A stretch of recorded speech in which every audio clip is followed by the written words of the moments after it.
Mari kita sama-sama buka satu bagian firman Tuhan yang saya pilih pada hari ini. Hanya 3 ayat di dalam Injil Matius pasal 23 ayat 37 sampai 39. Matius pasal 23 ayat 37 sampai dengan ayat yang ke-39.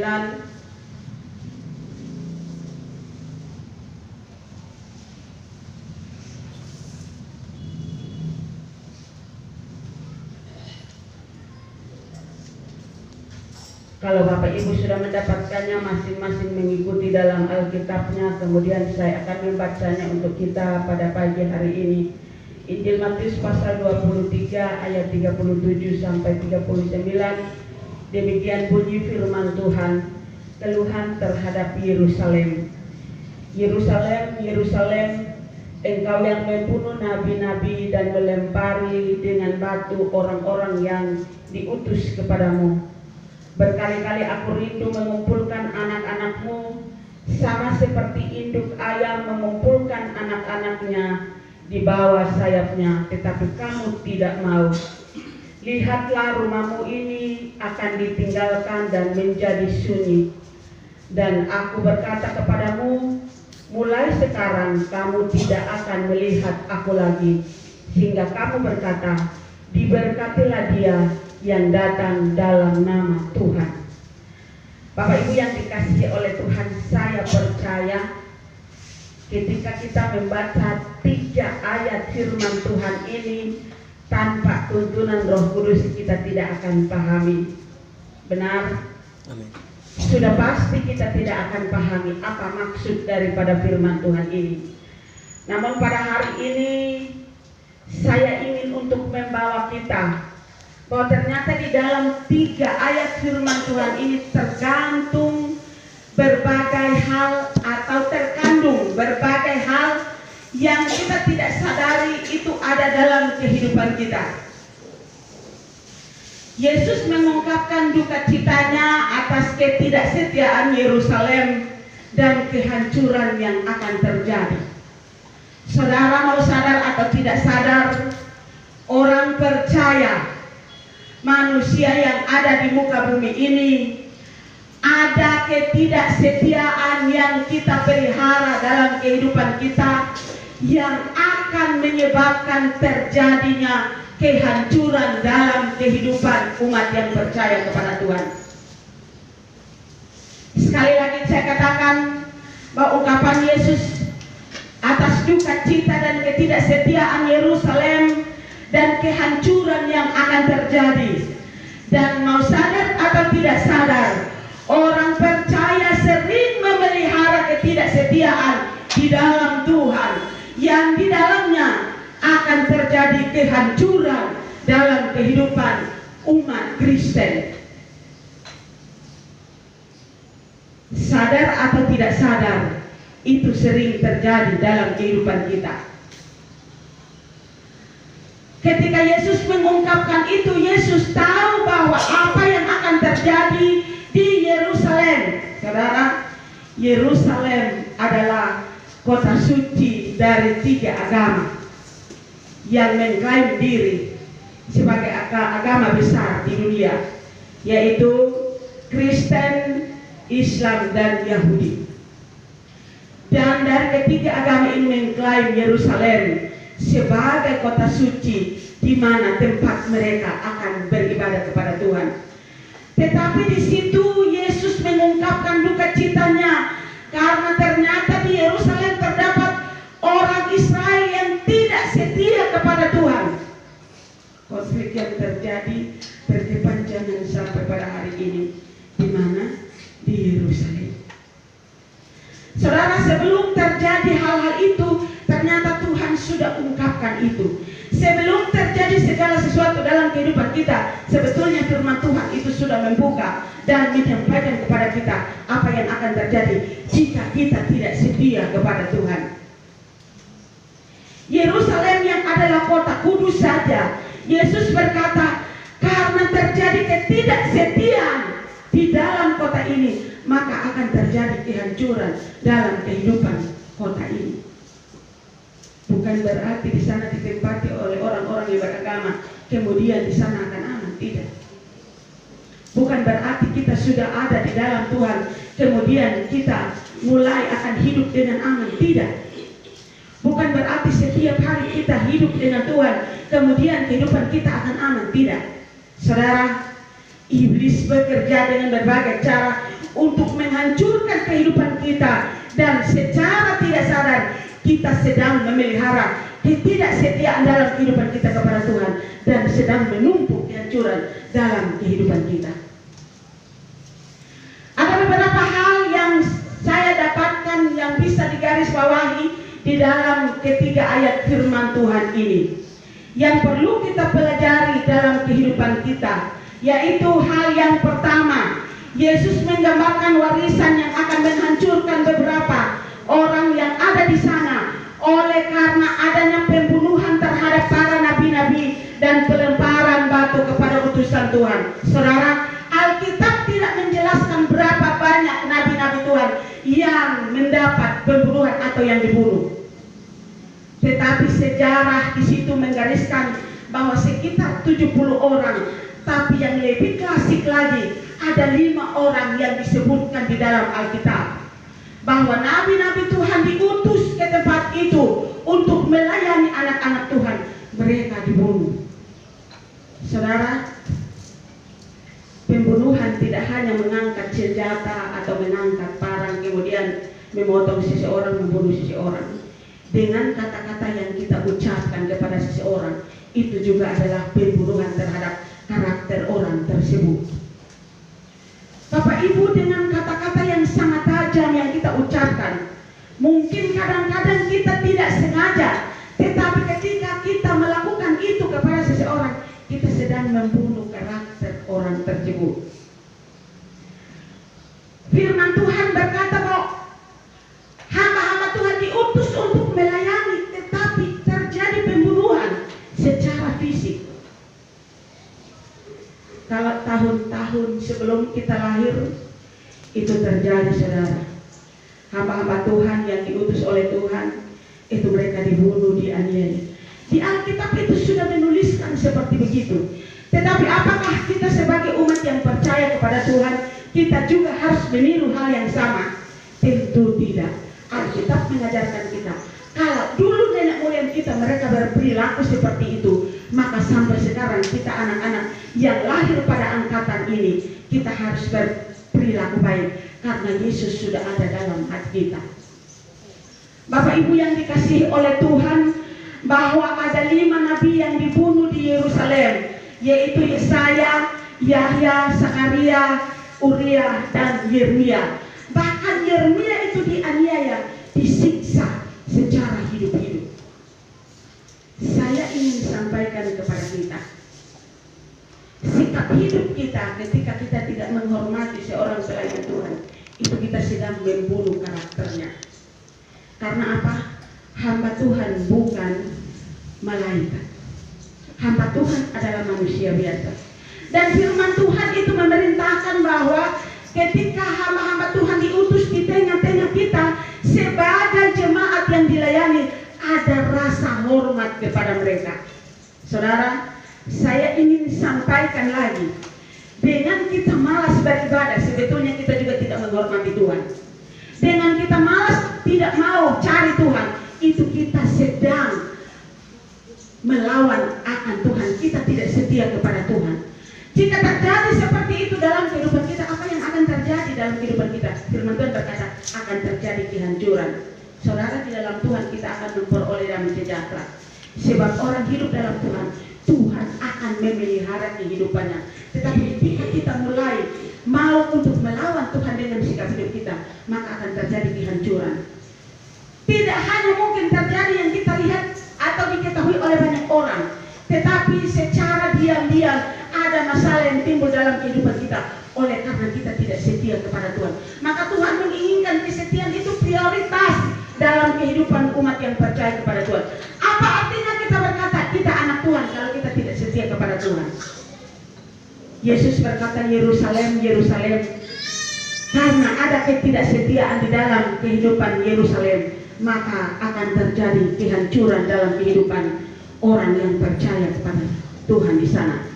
Yang kedua, orang-orang Farisi dan ahli Taurat tampak benar di mata orang, tetapi dalam hati penuh kemunafikan. Ingat, kelihatannya mereka rohani, kelihatannya mereka menguasai akan firman Tuhan, terutama kitab Taurat. Dan menurut pandangan manusia, orang-orang Farisi dan ahli Taurat adalah orang-orang benar di dalam Tuhan. Tetapi Yesus berkata, kehidupan orang Farisi dan ahli Taurat penuh dengan kemunafikan. Saudara, firman Tuhan disampaikan, ketika sekalipun kita duduk diam-diam mendengarkan, tapi kalau ada pemberontakan terhadap firman Tuhan, secara tidak sadar kita munafik di hadapan Tuhan. Karena firman Tuhan itu suara Allah, disampaikan dengan kata yang sederhana. Tapi kalau kita berdoa dan Roh Kudus menyatakan firman Tuhan dalam hidup kita, kita akan memahami lebih dalam lagi. Dan ketika kita melawan kepada firman Tuhan, maka kita sedang munafik dalam hidup kita. Saudara tahu kuburan, kalau pergi ke kilo 10 atau tempat-tempat pemakaman umum, saudara biasa lihat ada kuburan yang dibuat sedemikian rupa indahnya, pasang tehel, pasang marmer, dihiasi dengan rumah yang indah. Dilihat dari luar itu sangat menawan, dan orang biasa berkata kuburan itu indah. Saya mau tanya, di luarnya indah seperti itu, di dalamnya apakah indah? Halo? Kuburan itu di luar kelihatannya rumah dan segala macam perhiasan pernak-pernik yang ada di kuburan itu sangat indah. Saya mau tanya, di luarnya indah, apakah di dalamnya indah?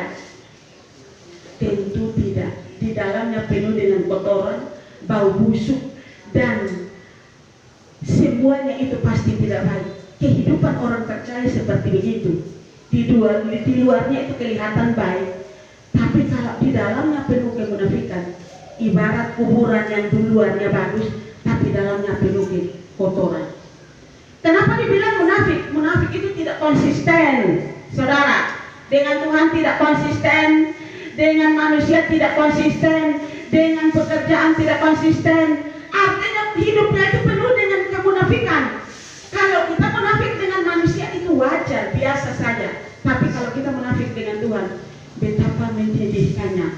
Jadi firman Tuhan berkata bahwa ahli Taurat dengan orang Farisi itu, mereka kelihatan dari penampilan mereka meyakinkan mereka itu orang benar karena menguasai firman Tuhan, menguasai 5 kitab Musa, kitab Taurat. Tetapi sebetulnya ketika Yesus berdiri untuk menyampaikan kebenaran firman Tuhan, dalam hati mereka menolak itu. Saudara, hidup mereka seperti kuburan, luarnya tampak indah, dalamnya penuh kotoran.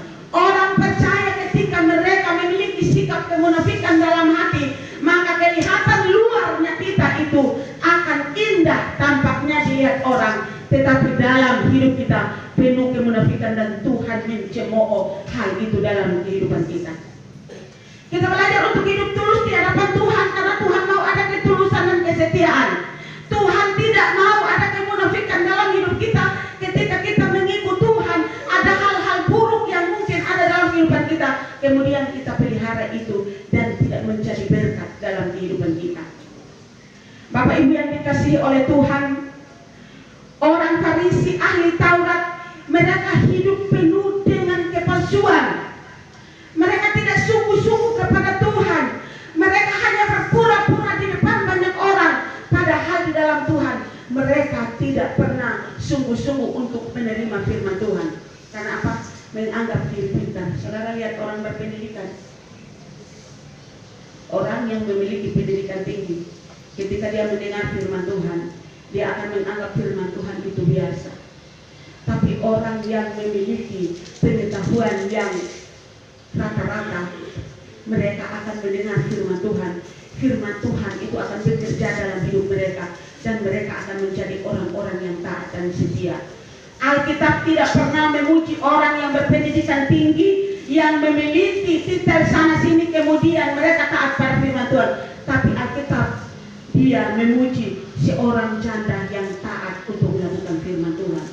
Alkitab tidak pernah menuliskan orang-orang berpendidikan dipuji di dalam Alkitab karena mereka itu hidup takut Tuhan. Tetapi Alkitab menuliskan bahwa orang yang memiliki keterbatasan dalam hidup, mereka akan taat kepada Tuhan.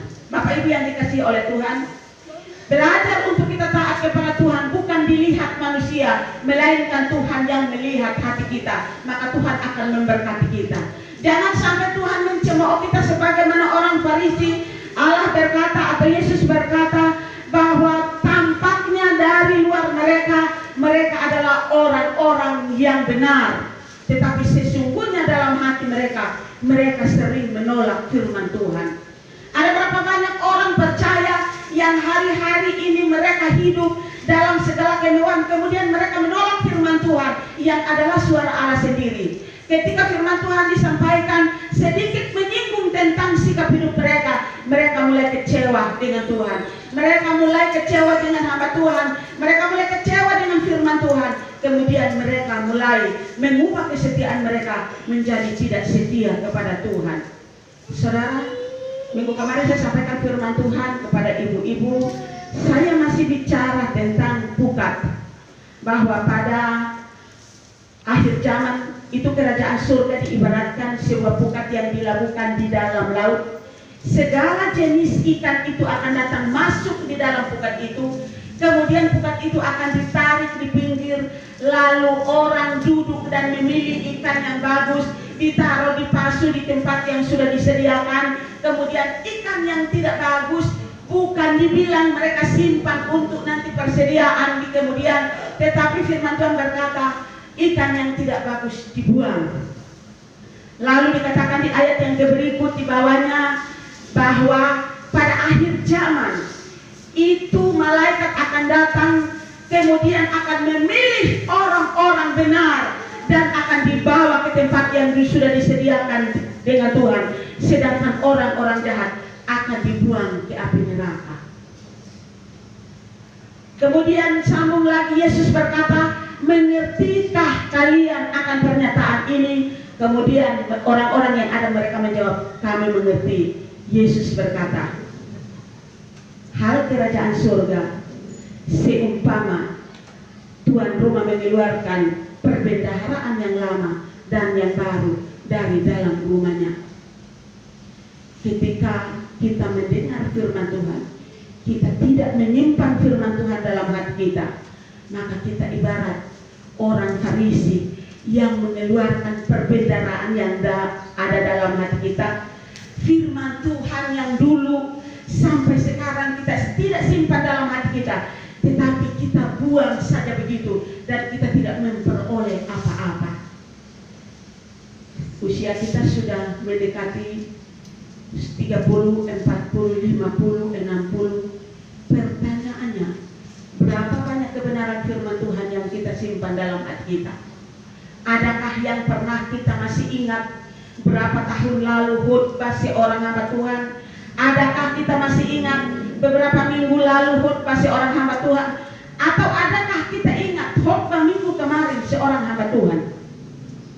Jika kita tidak pernah menyimpan firman Tuhan dalam kehidupan kita, maka firman Tuhan berkata bahwa kita kelihatan tampak luarnya itu bagus, tetapi dalam hati kita memiliki kemunafikan.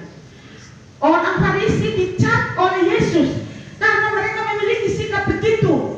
Mereka memang benar mengikuti apa yang diajarkan oleh Yesus, tapi firman Tuhan berkata mereka tidak pernah menerima firman Tuhan itu. Saudara, pertanyaan bagi kita, ketika kita mendengar firman Tuhan, lalu kita tidak pernah mendengar firman Tuhan, menerima firman Tuhan itu, tapi kita masih menggerutu terhadap firman Tuhan, apakah kita seperti seorang murid ataukah seorang Farisi? Firman Tuhan mengajarkan ketaatan kepada kita. Ketaatan itu bukan dilihat daripada kita harus ada senantiasa kita duduk tenang kemudian kita mendengarkan firman Tuhan saja, tetapi ketaatan itu berbicara tentang cara hidup kita untuk mempraktekkan firman Tuhan dalam hidup. Itu yang ditekankan oleh Allah. Cara hidup kita di dalam mempraktekkan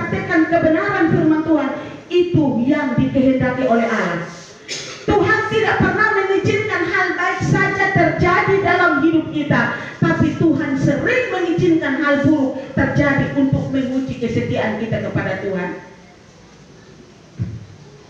Ada masalah yang terjadi dalam kehidupan saya sudah 2 kali.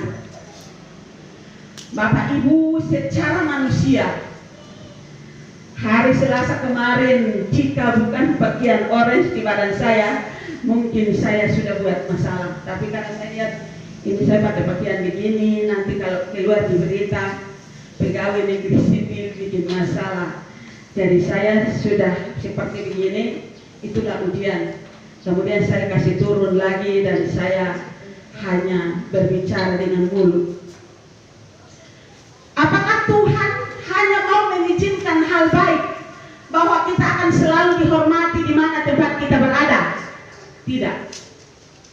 Sekalipun mungkin selama ini saudara di situ, saudara akan dihormati, disegani, tapi ada suatu waktu di mana Tuhan mengizinkan sesuatu terjadi yang seolah-olah saudara tidak pernah dihormati. Saudara, itu saya alami. Dan ketika Tuhan izinkan itu terjadi, kemudian kita harus berkata, Tuhan tidak pernah campur tangan dalam setiap kehidupan kita untuk menyelesaikan masalah itu. Tidak. Apakah kita harus mengerutu kepada Tuhan bahwa Tuhan mengizinkan hal-hal buruk itu terjadi dalam kehidupan kita, akhirnya wibawa kita harus turun di hadapan orang? Tidak. Kalau itu proses yang Tuhan berikan, terima itu. Yang penting adalah apa? Ada kesetiaan, ada ketaatan. Yang dikencam oleh Yesus kepada ahli Taurat adalah mereka munafik di hadapan Tuhan. Ini yang salah. Ada kemunafikan, ada kepura-puraan, ada ketidaksetiaan yang akhirnya menjerumuskan kita ke dalam kehancuran. Ini yang dikencam oleh Yesus. Dan ia benar-benar dengan terang-terang menyampaikan bahwa orang Farisi memiliki sikap seperti itu. Mereka hidup seolah-olah mereka benar di mata manusia, tetapi sebenarnya dalam hati mereka seperti sebuah kuburan yang indah di luar, tapi di dalamnya itu penuh dengan kotoran. Orang percaya seperti itu, saudara. Bahwa Tuhan ingin kita benar-benar tulus, bukan kepada manusia atau bukan untuk dilihat oleh manusia, melainkan Tuhan mau melihat hati kita benar-benar memiliki ketulusan di hadapannya. Ketulusan bukan hanya duduk diam dan mendengar, tetapi ketulusan dalam hal mempraktekkan firman Tuhan, itu yang dikehendaki oleh Allah bagi kita. Maka itu Yesus berkata, jangan kita seperti orang Farisi atau ahli Taurat yang tampak luarnya indah, tetapi di dalam hatinya kita penuh dengan kemunafikan. Kalau kita mau ikut Tuhan sungguh-sungguh. Jangan kita ikut Tuhan hari ini kemudian kita mulai kecewa dengan Tuhan atau kecewa dengan manusia, kemudian kita mulai menarik diri dari persekutuan ibadah. Kadang-kadang saya dengan bapak kami bicara, jujur, mereka yang kita yang ibadahnya setia dalam 1 bulan 5 atau 4 kali ibadah kita selalu hadir, bahkan ibadah-ibadah bermakna kita selalu hadir saja, rasanya banyak masalah dalam kehidupan kita. Apalagi yang 1 bulan 1 kali muncul, 3 bulan 1 kali muncul, 1 tahun 1 kali muncul, pada saat Paskah baru muncul, pada saat tanggal 25 Desember baru muncul, pada saat kunci tahun atau tanggal 1 baru muncul. Kira-kira beban apa yang mereka pikul selama 1 tahun? Ada kesetiaan dalam hidup kita, tidak usah pikir yang lain, karena Tuhan mau melihat hati yang rendah di hadapan Tuhan. Itu yang kedua. Yang ketiga, sifat munafik dapat mendarah daging dalam kehidupan orang percaya. Saudara jangan pernah menyangkal ini. Kemunafikan itu mendarah daging, artinya sudah melekat dalam kehidupan orang percaya, mengaku percaya kepada Kristus, tapi setiap hari Minggu tinggal di rumah. Yang herannya, sering minta doa, tahu pendeta punya rumah, pendeta punya wajah, tetapi muncul di gereja tidak pernah. Bisa telepon pendeta minta didoakan, tapi hari Minggu tidak mau beribadah. Ini kemunafikan, saudara. Kita butuh Tuhan, kita masih memiliki sikap munafik di hadapan Tuhan. Kita tidak mau beribadah, tapi kita masih minta didoakan. Kalau kita masih minta didoakan, itu tandanya kita butuh Tuhan. Tapi pertanyaannya, kenapa kita tidak mau mencari Tuhan pada saat hari-hari ibadah? Apakah kita merasa rugi dengan waktu 2 jam, 3 jam ketika kita ada di rumah Tuhan? Ibu-ibu nanti kalau selesai ibadah raya, 1 jam lagi tahan untuk ibadah minggu. Tapi saya bersyukur ada beberapa ibu yang sangat setia. Mereka setia kepada Tuhan.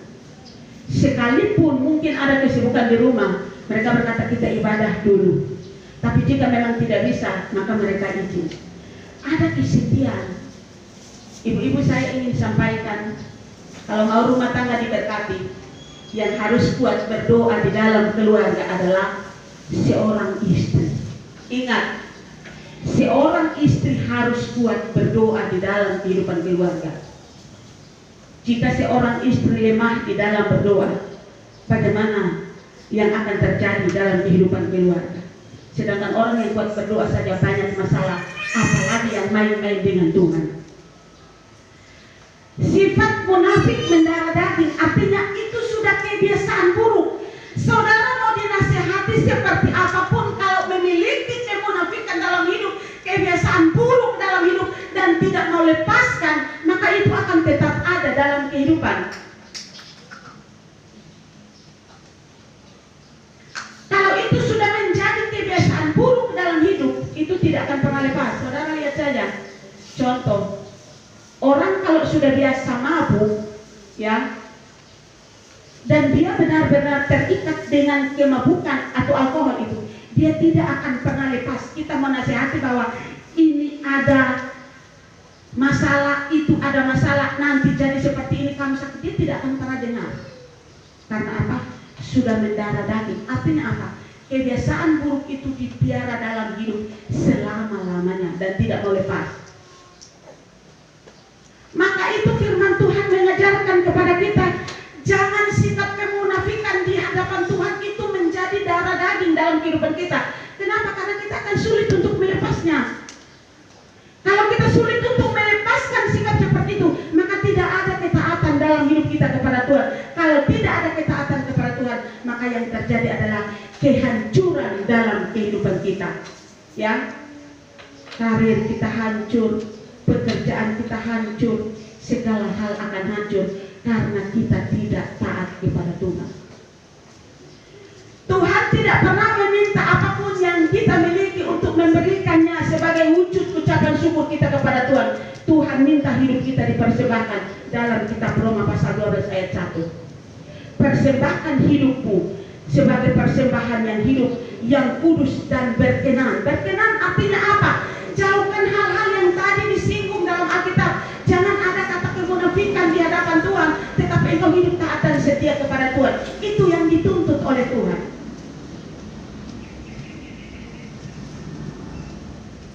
Pada saat kami masih muda, kami berpikir usia kami masih banyak, masih ada waktu untuk nanti kami mencari Tuhan.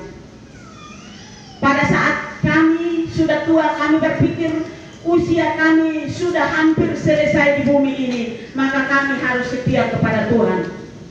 Antara dua pernyataan ini, maka orang muda pasti berkata, waktu masih panjang. Jadi kalau masih panjang waktu, maka kami harus pakai setengah waktu kami untuk dunia. Lalu nanti kalau sudah ada di pertengahan, baru kami pakai setengah untuk Tuhan. Sedangkan antara orang tua berkata, karena waktu kami dengan Tuhan sudah setengah, maka kami pakai hidup kami untuk Tuhan. Saudara, Alkitab tidak pernah memberikan klasifikasi usia, mati atau hidup sampai kapan. Tetapi yang ada 70 itu pun kalau kuat, 80 kalau kuat. Tapi ada yang nyatanya baru 20 sudah harus pergi. Saya ingin sampaikan, anak-anak muda, jangan pelihara kemunafikan di hadapan Tuhan untuk mempercepat kepergianmu kepada surga atau neraka. Saya tidak tahu. Tapi intinya firman Tuhan mengajarkan selama hidupmu dan engkau tahu tentang Yesus, engkau percaya kepada Kristus dan setia kepada Kristus, engkau akan diberkati. Jangan pernah engkau pergunakan hidupmu setengah untuk dunia, kemudian engkau berkata, nanti kalau sudah setengah baru saya akan mencari Tuhan untuk mempercepat kematian. Ingat, kematian semua orang mati. Jodoh, rezeki, pekerjaan, karir, itu semua tidak dapat. Tapi yang pasti yang diketahui adalah kematian. Baik itu tumbuh-tumbuhan, hewan ataupun manusia, kematian adalah sesuatu yang pasti. Jadi anak-anak muda, jangan mabuk untuk mempercepat kematianmu. Sebab kalau engkau mabuk dan engkau mempercepat kematianmu, menjadi pertanyaan karena Alkitab tidak menuliskan orang yang mati karena kecelakaan mabuk dia akan masuk surga. Itu tidak ada. Halo? Dengar. Semoga tidak ada yang mabuk. Orang tua-tua juga ingat itu. Firman Tuhan tidak pernah mengajarkan bahwa orang yang mati karena mabuk itu mereka akan masuk kerajaan surga. Tidak ada. Tapi yang tertulis adalah orang mabuk tidak akan pernah masuk dalam kerajaan surga. Jangan hidup munafik di hadapan Tuhan. Tuhan mau kita hidup setia kepada Tuhan. Pakai hidup ini untuk Tuhan. Jangan sampai akhir hidup kita dicela oleh Tuhan bahwa kamu adalah orang-orang munafik di hadapan Tuhan. Yang keempat, Tuhan berkenan kepada kita dan Tuhan mau memurnikan kita dari berbagai hal atau berbagai macam kemunafikan. Tuhan mau memurnikan kita. Kadang-kadang saya pernah melayani seorang janda. Ketika itu saya belum sekolah hamba Tuhan. Saya masih ada di kampung saya, di dusun saya, di desa saya. Kemudian saya bertamat SMA, lalu saya dipercayakan oleh sebuah persekutuan saya melayani seorang janda dengan anaknya. Pada saat saya berdoa selesai, anak itu sembuh. Karena saya masih ada di kampung itu, karena banyak di antara mereka yang membutuhkan doa, saya masih ada di situ. Menurut pandangan mereka, bahwa saya bisa berdoa untuk mereka, itu menurut pandangan mereka. 2 hari kemudian, Mama janda itu datang ketemu saya. Nona, waktu itu saya belum menikah ya. Kalau sekarang kan sudah jadi mama untuk 3 orang anak. Bukan 3, ada tambah lagi banyak 5. Jadi mama itu dia datang, dia ketemu saya. Dia bilang, Nona, katanya berdoa kepada Tuhan itu pasti kita akan sembuh. Saya bilang iya, kenapa? Nona kemarin berdoa anak saya, anaknya cowok. Anak saya dia sembuh, tapi 2 hari kemudian dia sakit lagi. Lalu yang mama ingin komplain atau protes kepada Tuhan apa? Ya karena anak saya sakit lagi. Saudara tahu? Saya tahu jawabannya. Setelah saya berdoa, dia pergi ambil akar-akar, kemudian dia sumbur anak ini lagi. Sudah sembuh, dia bilang sumbur dia supaya nanti dia sembuh lagi. Ternyata sakit. Kita munafik dengan Tuhan, kita kembali mempertanyakan kuasa Tuhan dalam hidup. Ini manusia sering begitu. Manusia sering hidup tidak setia kepada Tuhan, tapi ketika terjadi masalah, dia kembali mempertanyakan di mana kuasa Tuhan dalam kehidupanku. Saudara ingin tahu bahwa Tuhan lihat hati yang paling kecil, yang paling dalam. Tidak ada satupun manusia yang sekalipun sangat dekat, suami, istri ataupun anak yang hari-hari sama-sama, belum tentu tahu sedalam Tuhan tahu. Belum tentu dia tahu apa yang sedang ada dalam hati kita. Tuhan tahu yang kita lakukan dalam hidup kita. Maka Tuhan ingin memurnikan kehidupan kita. Ketika saudara menerima proses pemurnian itu, dan Tuhan mau supaya saudara bisa setia kepada Tuhan, terima itu sebagai satu ucapan syukur. Kita tidak perlu menyalahkan orang atas apa yang terjadi dalam kehidupan kita. Kita tidak perlu merendahkan orang untuk kita ditinggikan. Kita tidak perlu menyakiti orang supaya kita senang atau kita bahagia. Kita juga tidak perlu mencari perhatian kepada manusia supaya kita dipuji. Tidak perlu. Tapi kita perlu mencari mencari waktu kita, memberi waktu kita mencari hadirat Tuhan, menyerahkan hidup kita kepada Tuhan, supaya Tuhan berkenan kepada kita. Tuhan mau memurnikan kita bukan sesuai dengan apa yang kita mau, tapi Tuhan mau memurnikan kehidupan kita sesuai dengan apa yang Tuhan mau. Kalau Tuhan mengizinkan orang-orang yang tidak bisa menyenangi kita ada di tengah-tengah kita dan sering mengganggu kenyamanan kita, apakah kita harus menyalahkan Tuhan? Kenapa Tuhan taruh kita di tempat itu? Tidak, saudara. Kalau Tuhan menaruh orang-orang yang ada di sekitar pekerjaan kita, kemudian orang itu sering mengganggu damai sejahtera kita, apakah kita harus menyalahkan Tuhan? Kenapa Tuhan taruh kita di situ? Halo yang bekerja, tentu tidak. Tuhan ingin memurnikan motivasi kita dalam pekerjaan itu. Tuhan ingin memurnikan motivasi kita di dalam karya kita itu. Tuhan ingin memurnikan motivasi kita di dalam kita mengikuti Tuhan. Oleh karena itu, yang paling penting yang Tuhan ingin kita lakukan dalam kehidupan kita adalah kesetiaan dan ketaatan kita kepada Tuhan. Berapa banyak kita setia di hadapan Tuhan dan berapa kali kita tidak setia kepada Tuhan. Sebab jika kita menghitung umur kita, Tuhan sangat setia kepada kita. 50 tahun, 40 tahun, 30 tahun, Tuhan masih memelihara saudara. Maka sampai pada hari ini, firman Tuhan mengatakan, jika kamu memiliki kesetiaan, kehancuran Tuhan akan singkirkan dari kamu. Jangan melihat latar belakang kita yang sudah pernah terjadi masalah menyakiti kita, bahwa kemarin Tuhan tidak sayang saya, hari ini saya ada di sini, saya punya keadaan sudah baik, saya harus ikut Tuhan, nanti saya akan rusak lagi. Saudara, kita tidak perlu melihat latar belakang kita, tapi melihat masa depan kita yang adalah cemerlang bagi kita, entah itu anak muda ataupun orang tua. Yang paling penting dalam kehidupan adalah cari hadirat Tuhan. Jangan sampai kita dikecam karena kita ikut Tuhan tapi kita memiliki kemunafikan terhadap firman Tuhan. Ketika firman Tuhan disampaikan, kita mulai memberontak, menegur akan sikap kita supaya kita taat.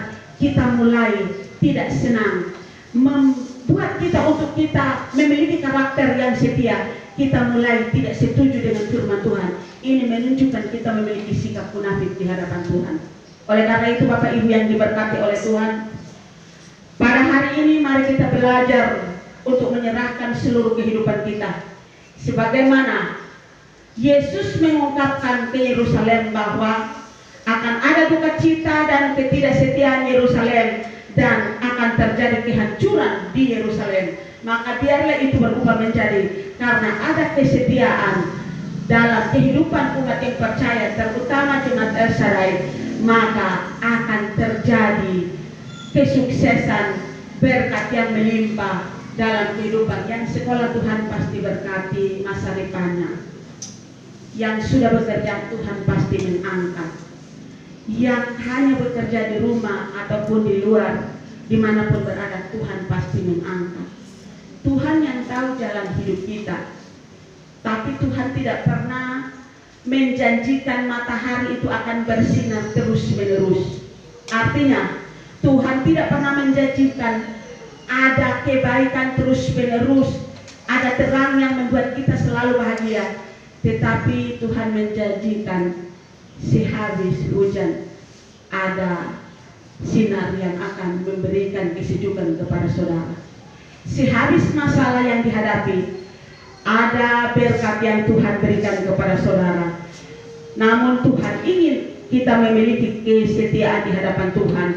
Buang segala hal yang ada dalam kehidupan kita yang selama ini menghambat kita untuk tidak mencari Tuhan. Ingat, kalau kita pintar, kita sombong kepada Tuhan, itu pun salah. Kalau kita sukses, kita sombong di hadapan Tuhan, itu salah. Ketika kita pintar, kita berkata Tuhan yang memberi hikmat. Ketika kita sukses, kita berkata Tuhan yang memberikan kesuksesan, maka Tuhan akan memberkati kita. Intinya, firman Tuhan melarang orang munafik dan orang sombong, tapi firman Tuhan menghendaki ada kesetiaan, ketaatan, dan ada ucapan syukur kepada Tuhan karena Tuhan telah melakukan segala perkara dalam kehidupan kita sebagai umat yang percaya kepada Tuhan. Amin.